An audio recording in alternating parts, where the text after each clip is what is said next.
I think you're now recording. I hope so anyway, because this is going to be a lot of work talking if you're not. So, hello my lovely darlings. This is going to be my first video loaded, first to Patreon and then to YouTube, so I have no idea how this is going to land.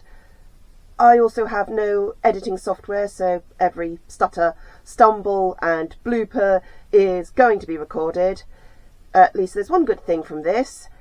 My lovely darlings will know that this is human-made and not AI. I wouldn't mind AI if it was doing my dishes and ironing the clothes. I object to it doing my writing and my art.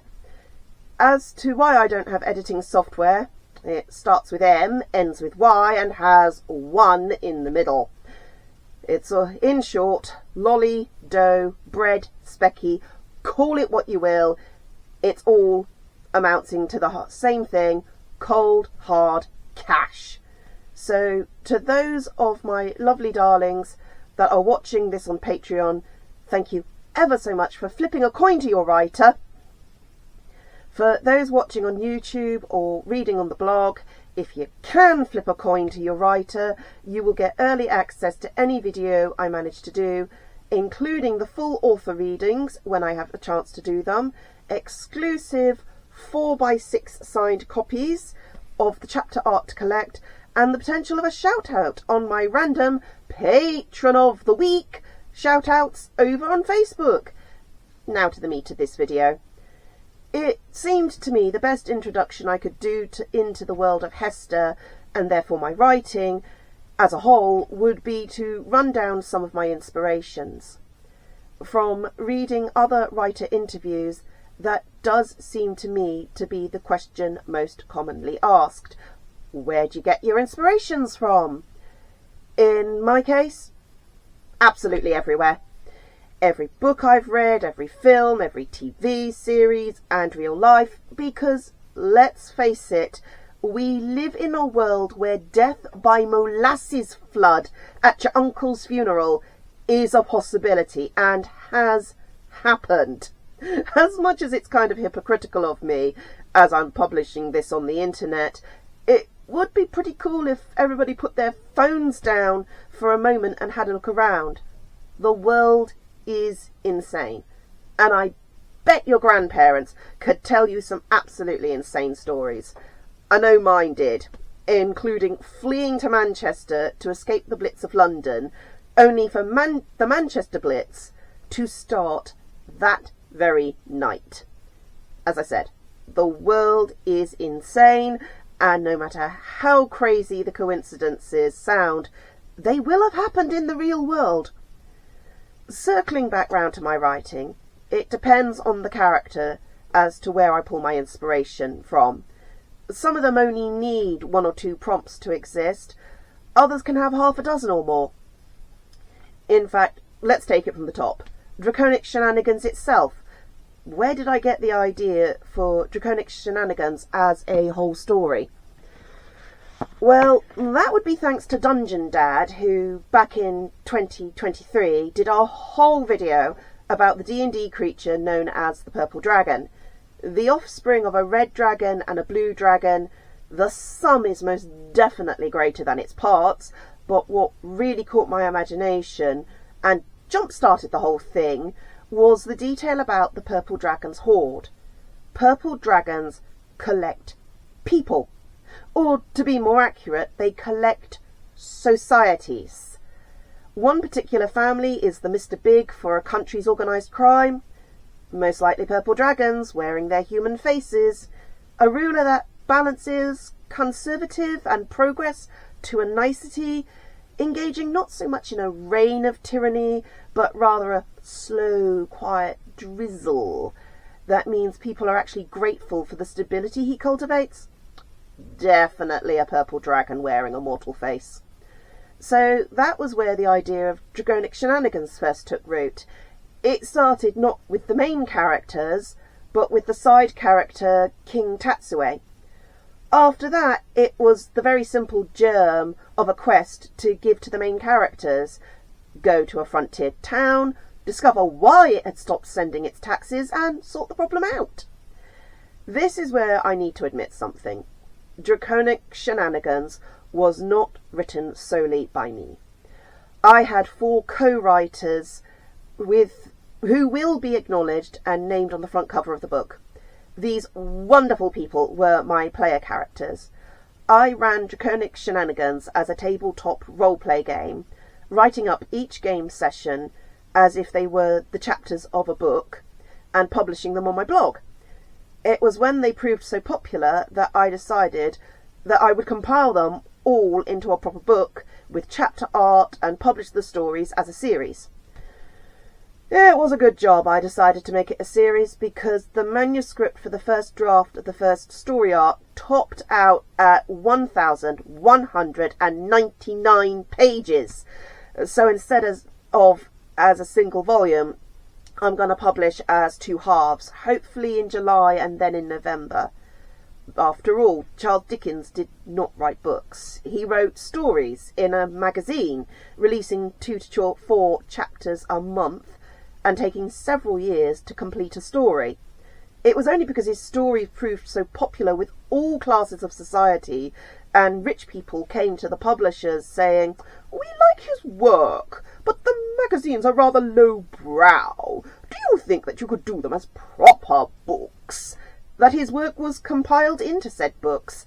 It's amazing what can happen when publishers smell money. So that was the inspiration behind the genesis of Draconic Shenanigans, and how it developed into a fully fledged book project. See what I mean about bloopers? As for the characters, they were a little more complex, and in some cases extra inspirations were added as the story progressed and they grew.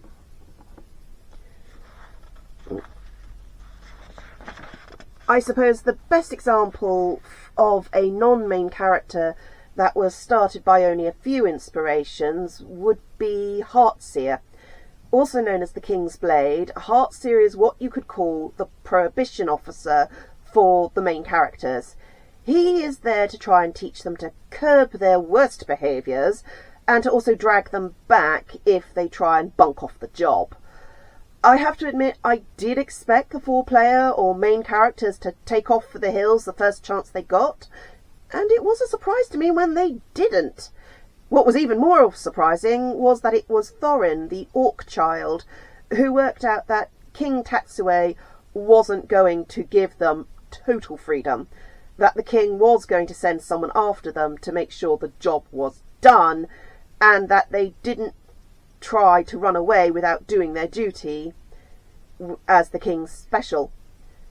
As for what inspired Heartseer, besides the need to have a prohibition officer who the more murderous of the team couldn't just kill the first time they decided he was inconvenient, well, let's just say that there is a somewhat large and rather famous film franchise that in 2003 introduced a character who not only rocked in his first animated appearance, his backstory was amazing, calling into question just how good the good guys were, as it exposed the institutional rot ruling their lives. And then, for some reason I certainly don't understand, they nerfed the character. For some reason, the creators totally overwrote the original backstory and turned him into a 2D moustache twirler of a rather badly done cartoon villain. A lot of us fans were not impressed. The thing is, my Gug, my grandfather, always used to say, "Can you do better? If you can't, don't criticise." Well, I'd like to think that I had a fair stab at doing better. The onset inspiration for Heartseer at the beginning was a clip of a horror movie I saw on YouTube. I'm not usually into horror. For the most part, I find it turns my stomach. But this clip became the inspiration for Heartseer's warrior check. The warrior's check was a hairstyle equivalent to a braid, and in Heartseer's case, you do not want to see him angry enough to let his hair down. Every single wire strand of Heartseer's hair is a living entity under his control, and they seem to be able to alter their length depending on his need. If you get entangled in that rattling, whipping briar patch, it will tighten, like cheese wire. The more you struggle, the more it will tighten, and thicken, and start growing metal thorns. In short, if you don't have the sense to give up and hold still, it will step up from cheese wire to barbed wire, and finally to razor wire, and it will be tightening down the entire time. I originally imagined it as his way of mostly non-lethally detaining King's specials who tried to run out on their duties, but as my players didn't go that route, I had to wait quite a long time to reveal the King's blade in his full and terrifying glory. Those were the initial spark for Heartseer. The later inspirations that added themselves to him and deepened the colours of the characters was that I changed his original... his original race from human to Shalomi elf. The Shalomi elves are inspired by both the original peoples of the New World and of the higher elevations of Central Asia. Unfortunately, I am no Tolkien. I will admit that now. I haven't even been able to learn a second verbal language to run beside English, so there was no way that I could create a new language out of thin air for the different races. Therefore, I relied on already existing languages to give voices to the different tongues of Hester. Unfortunately, at the time, I could not find a translator I trusted to tell me a respectful translation of the languages of the original peoples of the New World. Therefore, I chose Irish Gaelic as the language of the Shalomi. The reasons for this were meant with the highest respect for our shared kindred of manufactured suffering.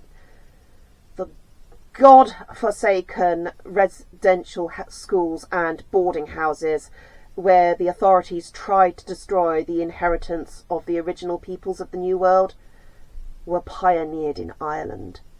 The only reason Irish Gaelic survives as a language is because some teachers were willing to risk their lives to teach it in the hedgerow schools when teaching the Gaelic was considered an act of treason, punishable by hanging unto death under British law.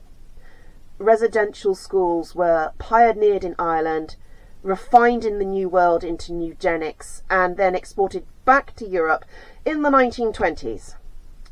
That went well, didn't it? Just. As for why I say our shared kindred, it is because although I was born in Britain of British parents going back 2 generations, my maternal bloodline runs unbroken back to Ireland. The Great Hunger is etched into my very DNA, as is the dreadful algebra of survival. So I suppose I should probably put a content warning in here, as I do not shy away from themes my audience may find uncomfortable or challenging, tackling as I do subjects of high-demand religions, stagnated societies, and distorted family systems.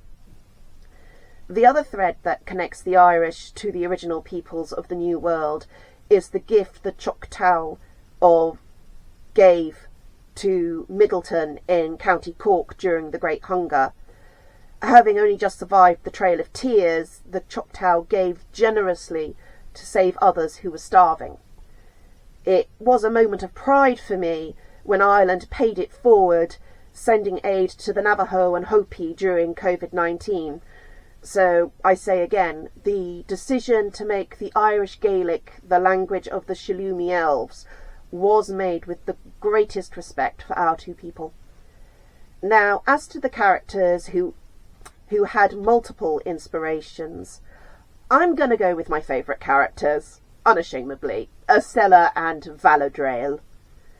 Estella Blackstar is a very young woman from the kingdom, one could say empire, of Te Nansin.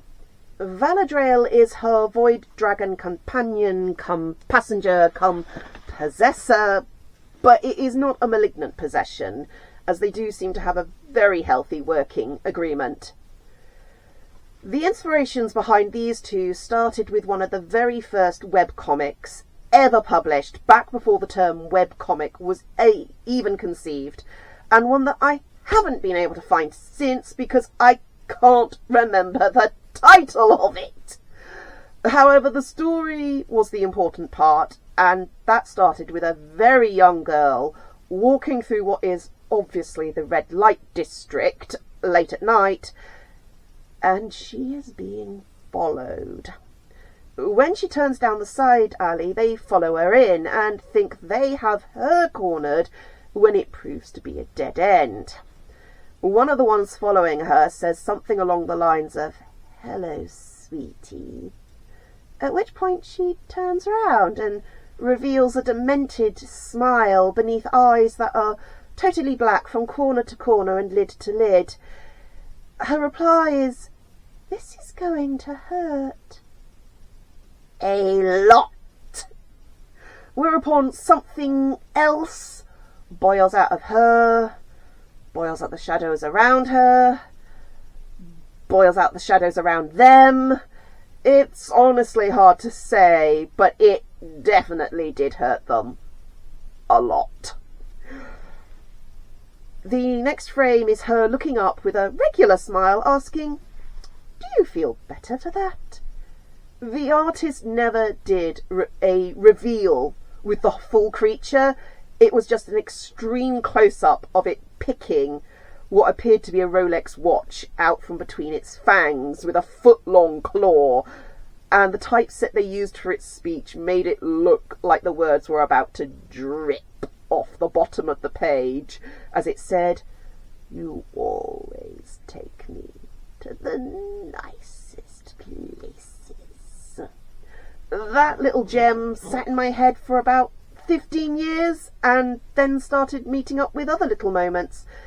Estella grew from the question, what could convince a girl to make a bargain with some sort of eldritch abomination? That led me to high demand purity culture and what happens to young women when their agreement is neither sought nor wanted nor necessary for what happens to them. In short, Estella was on a time limit. She had about 5 months before her own family ended her for the dishonour she had brought on them. For some reason, it is never the man who is punished in these events. Strange that. The other major inspirations that came later were a couple that slotted in behind Estella, not directly for her character, but rather tying her family line in with the bloodline of another set of characters. Those were songs Distance even, by OG's Not Again, and Left Behind by Caleb Hyles, I think is how you pronounce his last name. Distance starts with, "You and me, we've been thick as thieves all our lives. Picked me up when we had lost it all, been left behind. Spent our days in the wilds of our own mind, come sun or rain. Till the night you got home late and I knew something had changed. Now I'm begging for scraps of your attention. Where, oh where did I go wrong? I could say it's nothing, I could give you space, I could cover for you when the question's raised. I'm pacing patient, but I don't think that will fix this distance between us, it's driving me mad." Yeah, that one. Left Behind leads with, "Why did you leave me behind? Or has she warped your mind? I still have no clue. Trapped, yes, you must be trapped but how can I find you when you left me no map? The end punches with, I hope you're safe, and I hope I'll see you again. I wish you could say why you had to run away. Was I the burden I always thought I was? Please forgive me, I am human too. I'm sorry, please come home.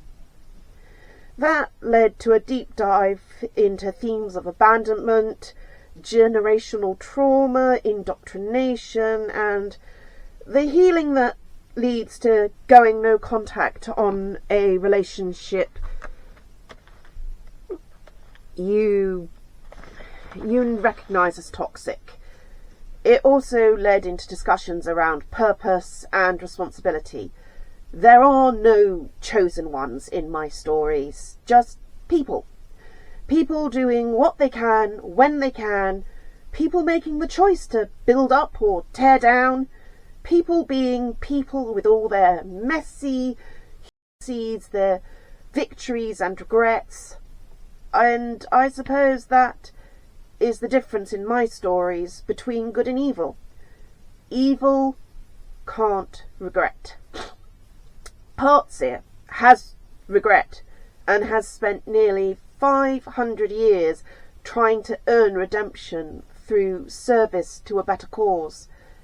The one who turned Heartseer into what he now is has no regret and has spent nigh on 500 years seething that he didn't get what he thinks is rightfully his. Back on track. Valadriel obviously started with the Eldritch thing in that proto-webcomic, and then I added into the mix the Umbral Dragon from the Savage Worlds Pathfinder Bestiary Book 2. Try saying that 10 times faster. A dash of Alien Parasite from another film franchise, and even just a touch of Emperor Bellos from the Owl House when he goes all gloop monster form. I have to admit, I absolutely loved writing the scene when Valadriel pulls himself together and whispers in Jeremiah's ear, "Excuse me, but do you know where around here I might find a completely soulless Love more the fact that Jeremiah pretty much turns around and goes, "Try the lobby." It was certainly more than enough that I had to be careful that Valadriel doesn't steal every scene he's in. I would call Valadriel an anti-villain. He's a bad guy who will do good stuff for reasons. This dragon has that old school villain swagger. He knows exactly what he is, and he is totally unashamed of it. So much so that about 4 months after I first introduced Estella and Valadriel, I discovered the existence of the film Osmosis Jones. A certain virus instantly matched Valadriel's energy, so much so that he joined the inspirations behind Valadriel. In fact, about the only thing that puts any sort of leash on Valadriel's behaviour is the fact he doesn't want to disappoint Estella. He has the intelligence to recognise that abusing his host is just folly. And then there's the fact that Estella is the only one to ever call him friend. He's intrigued by this thing called friendship and wishes to explore it further. Well, quite a bit further if he can regain his own flesh and blood, and if she says yes. Lastly, I have to thank my co-workers for all the hijinks they get up to when we're working on this story. I will say they totally threw a spanner in the works of what I planned, but it came out 10 times better for it. The most major example of this was who was supposed to be the big bad evil at this story arc. Originally it was supposed to be the Ash Elves with the werewolves as their lower status allies, but then in one of the fights, one of my players absolutely aced it to get past the squad leader's bodyguard, and then played the love interest card on the squad leader, meaning she absolutely adored him. It utterly railroaded my original plot, but also made it 10 times better, as I was forced to do a rethink leading to the creation of the clan structure of the Ash Elf Society, the rules governing their version of matriarchy, and creating the questions of what happens to a highly isolationist, highly elitist society when they face a change they can't ignore. In the case of the Ash Elves, their werewolf allies turned on them, and now the Ash Elves are looking down the gun barrel of extinction. They can no longer stand alone, believing they are the one true people. They have to have allies. And to have allies mean they have to climb down off their high horse and start seeing other people as people. It is not a smooth transition. So there you have it, my lovely darlings, some of the inspirations behind Draconic Shenanigans. If you watch this over on Patreon, thank you so much for tossing a coin to your writer. To everyone who watched on YouTube or read the transcript of my blog, on my blog even, thank you just for watching. If you want to follow the project, check out the blog, Facebook, Instagram, etc. I also have my own brand of artwork, separate from Draconic Shenanigans, called Gothic Dragons.